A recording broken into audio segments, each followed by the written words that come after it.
Assalamualaikum warahmatullahi wabarakatuh. Semangat pagi anak-anak. Jumpa lagi dengan saya Miss Indah. Bagaimana kabarnya hari ini? Kabar baik bukan? Ibu berharap semua dalam keadaan sehat selalu dan tentunya masih semangat walau belajar dari rumah. Kali ini kita akan belajar kelas 4, tema 9, kekayaan negeriku, subtema 2, pemanfaatan kekayaan alam di Indonesia, pembelajaran 1. Sebelum pembelajaran dimulai, marilah kita semua berdoa sesuai dengan agama dan keyakinannya masing-masing. Banyak sumber energi di sekitar kita, kesemuanya memiliki banyak manfaat untuk menunjang kehidupan manusia. Berbagai sumber energi dapat memberikan manfaat secara maksimal bagi manusia jika diolah dengan baik. Contoh pemanfaatan sumber daya energi dan perubahan energi gas menjadi panas bagi manusia adalah penggunaan gas LPG. Gas LPG diperoleh dari pengolahan dan penyaluran gas alam. Gas tersebut berubah menjadi energi panas sehingga dapat dimanfaatkan oleh manusia untuk memasak. Seperti yang telah kita ketahui, energi merupakan kemampuan suatu benda untuk melakukan usaha atau kerja. Energi pun dapat berubah bentuk menjadi energi lainnya. Nah, sekarang tuliskan sumber-sumber energi yang digunakan dan perubahan energi yang terjadi saat melakukan kegiatan-kegiatan di bawah ini. Carilah contoh pemanfaatan perubahan energi dalam kehidupan sehari-hari. Bangsa Indonesia adalah bangsa yang dikaruniai sumber daya alam yang sangat banyak dan beragam. Sumber daya alam Indonesia tersebar dari Sabang sampai Merauke. Setiap daerah memiliki kekhasan sumber daya alamnya masing-masing. Sumber daya alam dapat dibedakan menjadi dua, sumber daya alam yang dapat diperbarui dan sumber daya alam yang tidak dapat diperbarui. Seperti telah dijelaskan pada pembelajaran sebelumnya, sumber daya alam yang dapat diperbarui merupakan sumber daya alam yang dapat dihasilkan kembali meskipun kita telah menggunakannya.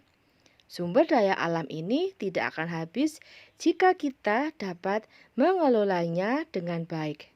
Hasil pertanian, perkebunan, peternakan, dan perikanan merupakan contoh sumber daya alam yang dapat diperbarui. Adapun sumber daya alam yang tidak dapat diperbarui merupakan sumber daya alam yang tidak dapat dihasilkan lagi setelah kita menggunakannya. Sumber daya ini memiliki jumlah terbatas. Minyak bumi, batu bara, gas, dan barang-barang tambang lainnya merupakan contoh sumber daya alam yang tidak dapat diperbarui. Oleh karena itu, kita harus mengelolanya dengan baik. Di bawah ini, tabel contoh-contoh jenis sumber daya alam yang tidak dapat diperbarui. Contoh sumber daya alam bukan logam: aspal, batu bara, minyak bumi, gas alam. Contoh sumber daya alam logam: emas, perak, mangan, nikel, pasir besi, platina, timbal, timah. Contoh sumber daya alam industri: berlian, belerang, fosfor, gamping, batu kapur, yodium, asbes, gipsum. 1. Anak-anak bisa berlatih dengan soal di bawah ini. Berilah contoh hasil sumber daya alam yang dapat diperbarui. Contohnya hasil pertanian, perkebunan, perikanan, hasil hutan, dan hasil peternakan yang ada di daerah tempat tinggalmu. Kota, kabupaten, atau provinsi. Tuliskan pada tabel berikut. Yang kedua, agar menambah pemahamanmu tentang sumber daya alam yang tidak dapat diperbarui, buatlah daftar yang memuat contoh barang tambang yang dihasilkan di daerah tempat tinggalmu, kota, kabupaten, atau provinsi. Bahan tambang organik adalah bahan tambang yang berasal dari tumbuhan atau makhluk hidup kecil yang terpendam selama jutaan tahun lamanya. Agar lebih memahami tentang persebaran sumber daya alam, amatilah peta persebaran sumber daya alam berikut. Negara kita dikenal sebagai penghasil barang-barang tambang. Minyak bumi, gas alam, tembaga, dan emas merupakan sebagian dari hasil kekayaan alam kita. Setelah diolah, barang-barang tambang tersebut dimanfaatkan untuk membiayai pembangunan. Namun demikian, hasil tambang tidaklah merata persebarannya, baik jumlah maupun jenisnya.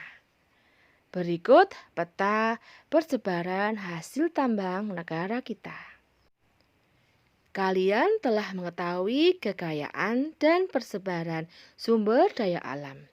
Berdasarkan jenis bendanya, sumber daya alam dibagi menjadi dua, yaitu sumber daya alam hayati dan sumber daya alam non-hayati.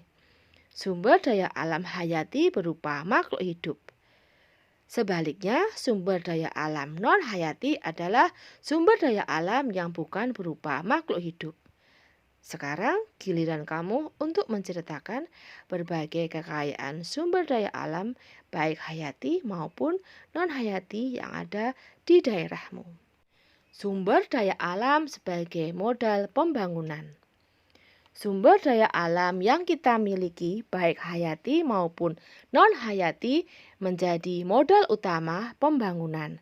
Selain dari pajak, modal utama pembangunan juga berasal dari penjualan sumber daya alam. Misalnya, bahan-bahan tambang dan hasil pertanian yang dijual atau diekspor ke negara lain. Dari situlah kita mendapat uang untuk membiayai pembangunan. Banyak sekali sumber daya alam yang dimanfaatkan untuk kegiatan ekonomi.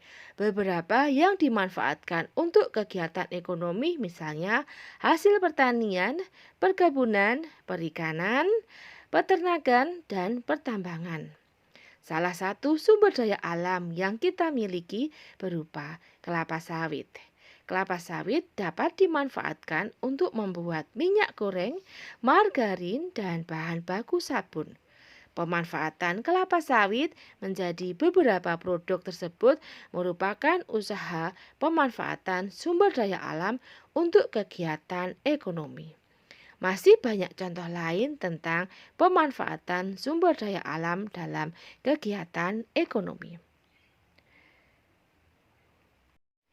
Kamu telah mendengarkan bacaan sumber daya alam sebagai modal pembangunan. Carilah informasi penting pada bacaan tersebut. Selanjutnya, lengkapilah gambar peta berikut ini. Lakukan wawancara untuk memperoleh data tentang pemanfaatan sumber daya alam baik hayati maupun non-hayati dalam kegiatan ekonomi di daerah tempat tinggalmu. Carilah jawaban pertanyaan tersebut dengan bertanya kepada narasumber di sekitarmu. Kamu dapat bertanya kepada orang tuamu, bapak ibu guru, atau orang-orang lain di sekitarmu. Apa yang kamu pelajari hari ini? Manfaat apa saja yang dapat kamu ambil melalui pembelajaran hari ini? Keterampilan apa saja yang dapat kamu kuasai melalui pembelajaran hari ini? Apa yang akan kamu lakukan setelah melalui pembelajaran hari ini? Coba kamu renungkan. Apakah kegiatan ekonomi orang tuamu berkaitan dengan pemanfaatan sumber daya alam? Jika iya, jelaskan pada kolom berikut. Namun jika tidak, jelaskan juga kegiatan ekonomi yang dilakukan orang tuamu. Demikianlah video pembelajaran kali ini. Semoga bermanfaat. Jangan lupa like, comment, and subscribe-nya ya. Bye-bye. See you tomorrow. Wassalamualaikum warahmatullahi wabarakatuh.